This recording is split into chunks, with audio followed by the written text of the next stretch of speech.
Just 1 week separates rounds 5 and 6 of the TCR International Series in Valencia from rounds 7 and 8 in Portimao.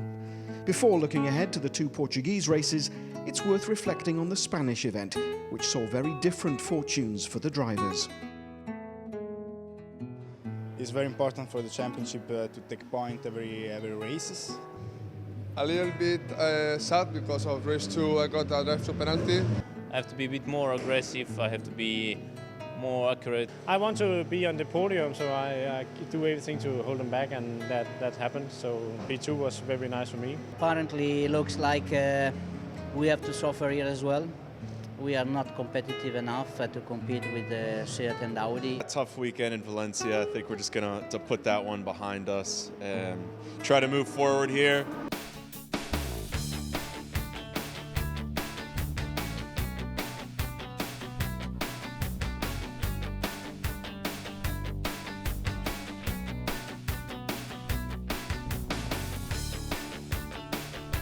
Today is the first time on Portimao for me. I don't know the circuit, and I think it's a very beautiful track. I have been here before, I think 5 years ago, so I hope we can be a little bit advantage here. I'm expecting quite a good results, as my teammates had good experience on this circuit and I can learn from them. I hope to do a good job here too. I like this track, even if it's not as good as Valencia was for the Seat. I really love this track. From my point of view, it's one of the most beautiful in Europe. It's very exciting, up and down. The track looks like it's a lot of fun. I'm not sure where we're going to stack up, but I think we'll have a better idea after the free practices tomorrow.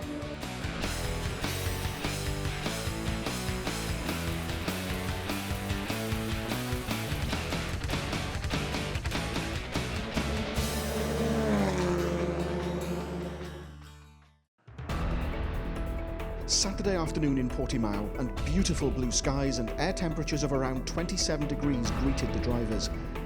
The three Craft Bamboo Lukoil Seats were the first to leave the pit lane at the start of the two-part 30-minute session.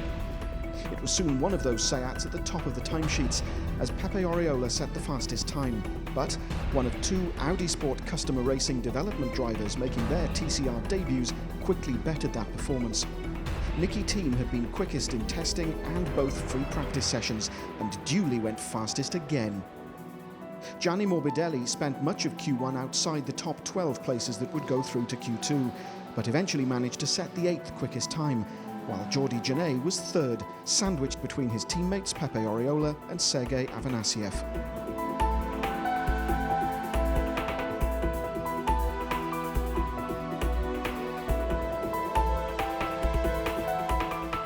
Was the fastest driver in Q1 then, but would he continue his domination in Q2? Yes was the short answer, to the delight of the watching Audi management, with the 26-year-old Danish driver setting a lap time nearly 0.8 of a second clear of the chasing pack.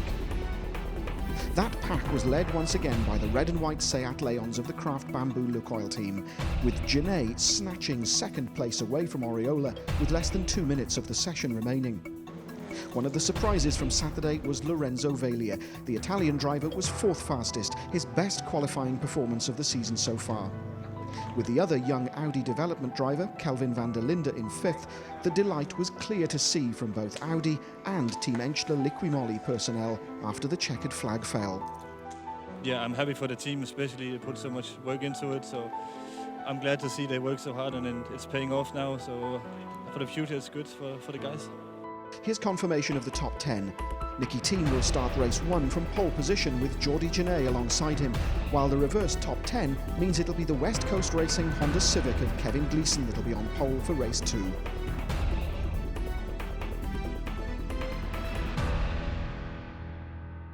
Hello and welcome to southern Portugal, the international Algarve circuit on the outskirts of the town of Portimao, and rounds 7 and 8 of the 2015 TCR International Series. Hello everyone, this is Mark James welcoming you to the commentary box here in Portimao. There is our track, 4.65 kilometres, 16 corners in all. And what will Nicky Team do? We're waiting for the lights. The red lights go on, they go off. We are racing. Nicky Team, and it is in fact Jordi Genet who gets the inside line going down to turn 1. And it's Janae who leads from Team. Team up the inside again for the right-hander. And there you see the field streaming through. Team appears to have retaken the lead. Yes, he has. So it's Team from Janae with Lorenzo Vaglia having held his nerve. One of the target competition cars going after Vaglia, I suspect that's Stefano Comini. And bringing up the back there, you saw the Opel of Oscar Nogues. Comini looking at Vaglia with Pepe Oriola looking at the back of the target car, and Van der Linde getting just edged out as they go around that left-hander at turn 6. That's Igor Skuz having spun. Oriola 5th, Van der Linde in 6th. Let's take a look at that again, and I think contact between Igor Skuz and Oscar Nogues as we look at the battle for 4th, 5th and 6th between Stefano Comini, Pepe Ortiz, contact! And we've gone away from that battle. Let's see if we can get back to it. There was definitely contact involving Stefano Comini there. And Morbidelli having a look up the inside of Van der Linde. Can he squeeze past at turn 6? No, he can't. Oriola comes back at Morbidelli. Now, was there contact between then Oriola and Stefano Comini? But Morbidelli now battling with Oriola. Oh, almost contact between the pair.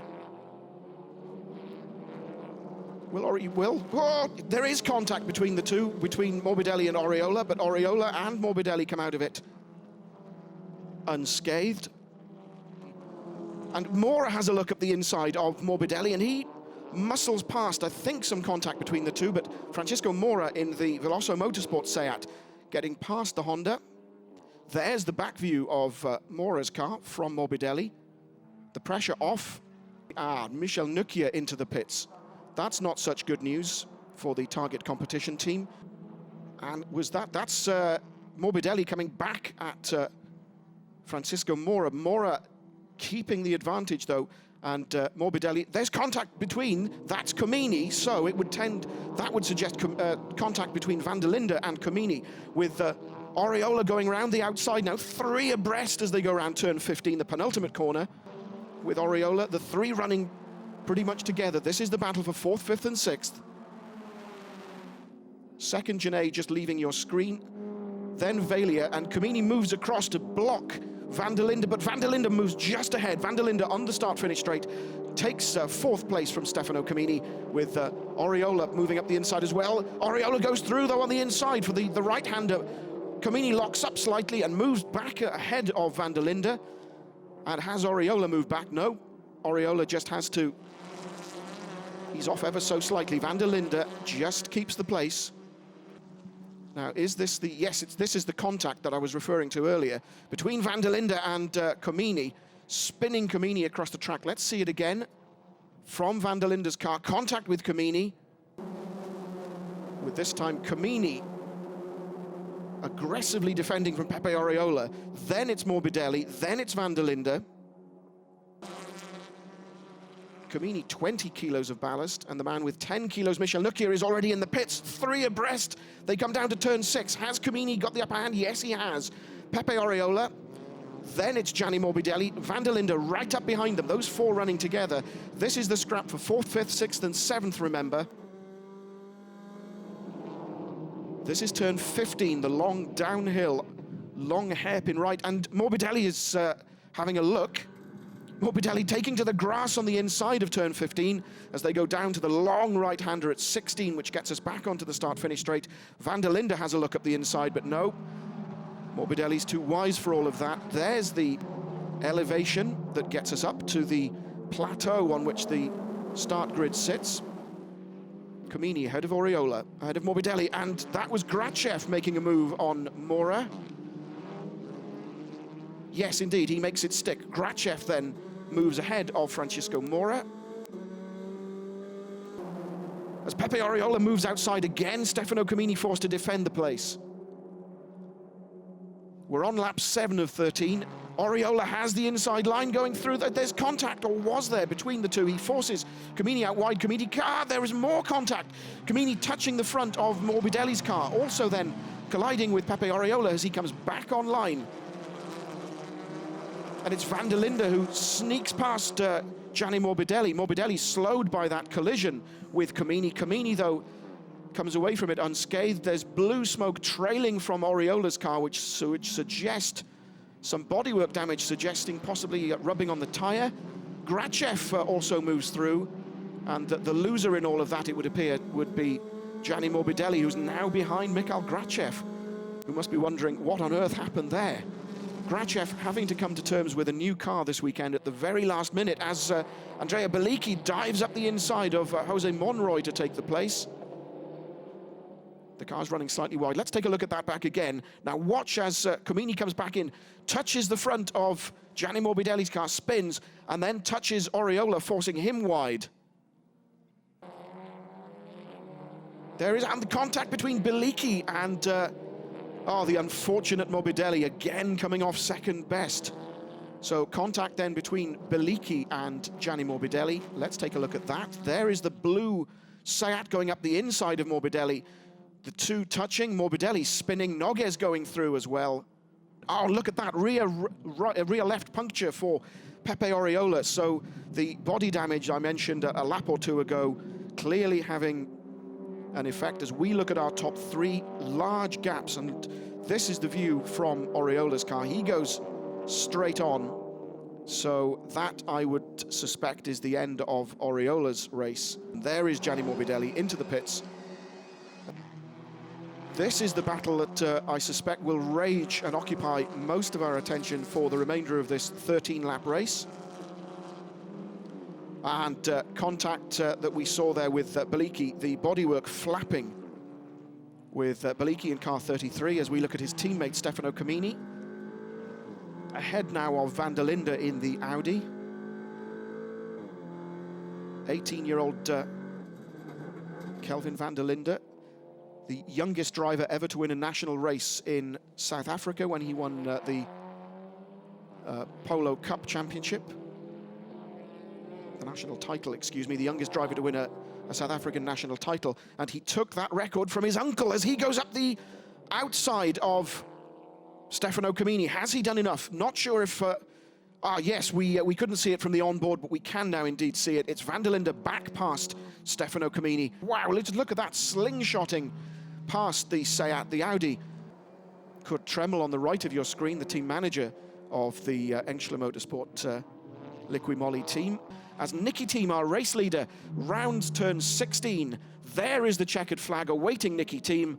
And so, to his and the team's delight, Nicky Team takes the checkered flag for the Engstler Liqui Moly team. Congratulations, backslapping and smiles all round on the pit wall. Congratulations to them.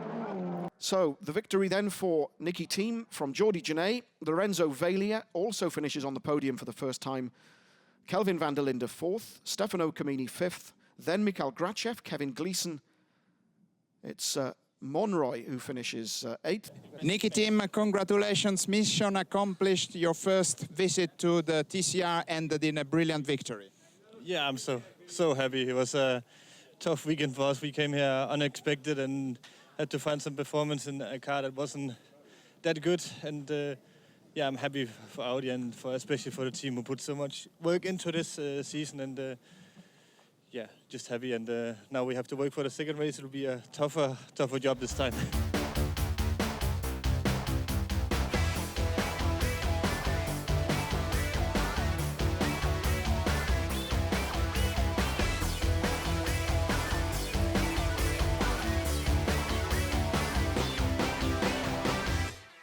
Air and track temperatures climbing ever higher thanks to those beautiful blue skies. 28 degrees now our air temperature, 35 degrees the track temperature.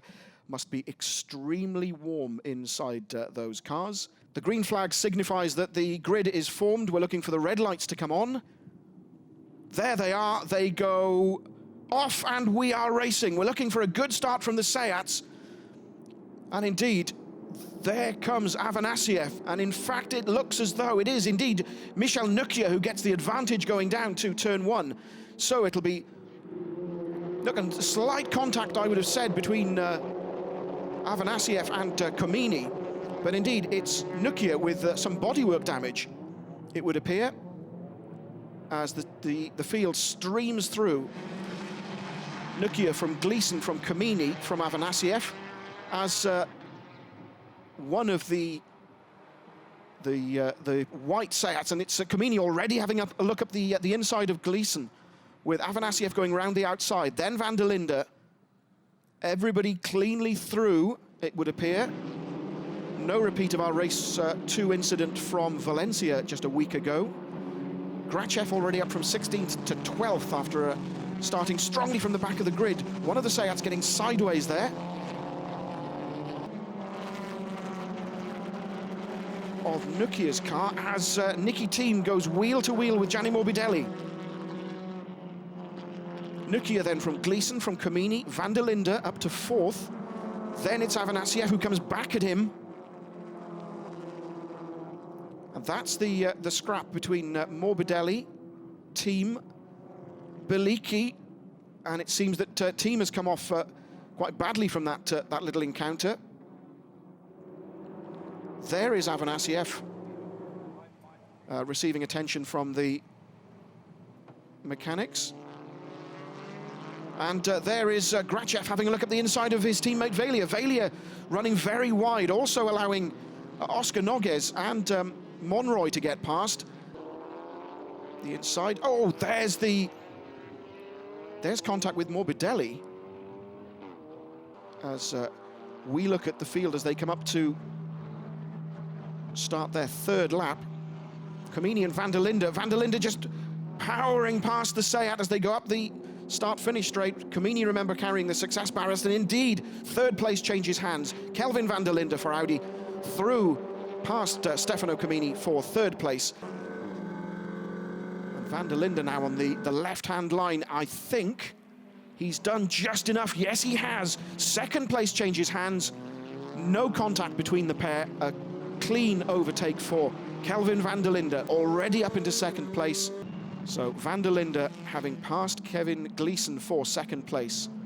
There's the battle for 4th and 5th. It's Stefano Kamini holding off Niki Team all over the back of Kamini's car, with Oriola in the background, waiting to capitalize to see if either driver makes an error. And in fact, Oriola goes through on the left-hand side, overtakes Niki Team.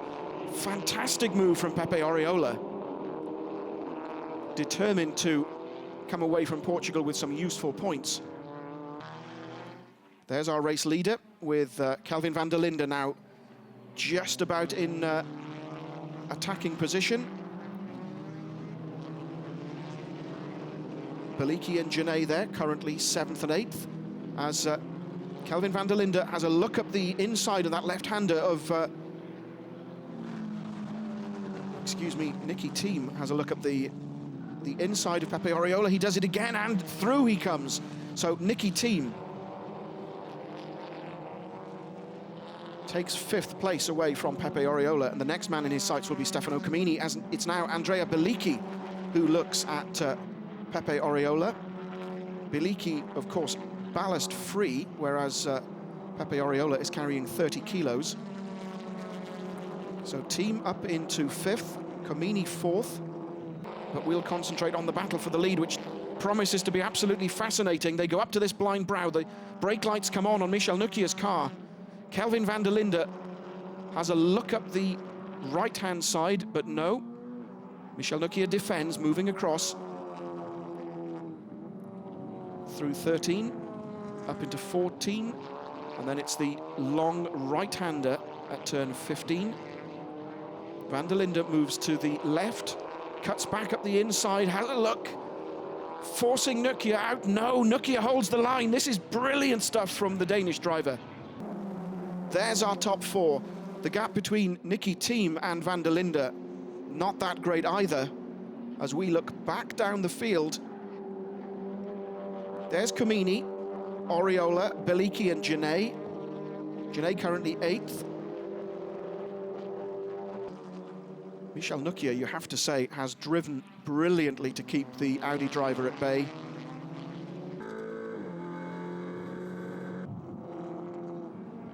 First, second and third then, and Niki Team moves right up alongside to join in that battle, so it's now a three-way scrap on lap 9 of 13. So Van der Linde having to defend from his teammate as well as attacking Michel Nukier for the lead. This may take a little of the pressure off Michel Nukier. But all eyes are on this scrap, this three-way fight for the podium places. Under 4 laps remaining, there's the view back from Kelvin van der Linde, looking back at Nicky Thiem, who just takes a look at the inside of his teammate, going around turn 6. And this is the move that Nicky Thiem made, just slight contact. Michel Nukier, though, still has the upper hand.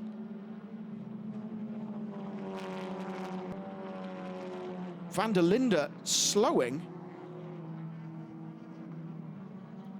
No, that was Nicky Thiem, excuse me, that was slowing. It's Nukier from Van der Linde. Let's see if we can pick up that second Audi. There is Nicky Thiem, and there's the cause of his problem. Front right puncture caused by that contact. So the pressure then taken off Kelvin van der Linde as the leading duo start their 11th lap of 13. Nukier from van der Linde, Kevin Gleeson back up into third from Comini. Oriola, who's coming back at Comini. This is the incident. And where is van der Linde? While we were looking at that replay, we've lost the second of the Audis. You'll have to forgive my astonishment. There it is, parked up. So that takes all the pressure off Michel Nukier. There's Nukier, yawning gap back to Kevin Gleeson. Then it's Comini, who's now coming under pressure from Pepe Oriola. Contact between the pair, Oriola runs wide, and that would allow the target car of Andrea Bellicchi and the Lukoil Seat of Jordi Genet to go through. So indeed it is Bellicchi now in third, Genet in fourth, Oriola now fifth, and Comini having dropped to sixth. Stefano Comini sliding all over the place, and you see there. And the incredible run of different race winners continues. It's round 8 of the TCR International Series. Michel Nukier takes the checkered flag to the delight of the target competition team to become our 7th race winner from 8 races. Kevin Gleeson finishes second. Jordi Genet holds off Pepe Oriola for third. But there is confirmation of round 8 of 22. The results stand as follows. Michel Nukier, our race winner, from Kevin Gleeson, Jordi Genet, Pepe Oriola, Jose Monroy, Michal Grachev, Oscar Noguez. It is Francisco Mora 8th, Igor Shkuz 9th, and Andrea Bellicchi relieved to have got his car across the line in 10th. Michel Nukier, congratulations. Your tremendous victory in the second race at Algarve. You managed to keep the Audi at bay. Yeah, it was incredible. His first race, I hit my teammate Andrea. I'm very sorry for this. The mechanics do a very good job fix the car, and I can start. I make perfect start, P1. After that, I could see the Audi after me, and I tried to close some doors around the corner, the track. And after that, I saw it was gone both. So I think maybe I drive them tired. So yeah, I'm so happy. And the mechanic, this is, yeah, if they don't make the car like this, I couldn't win.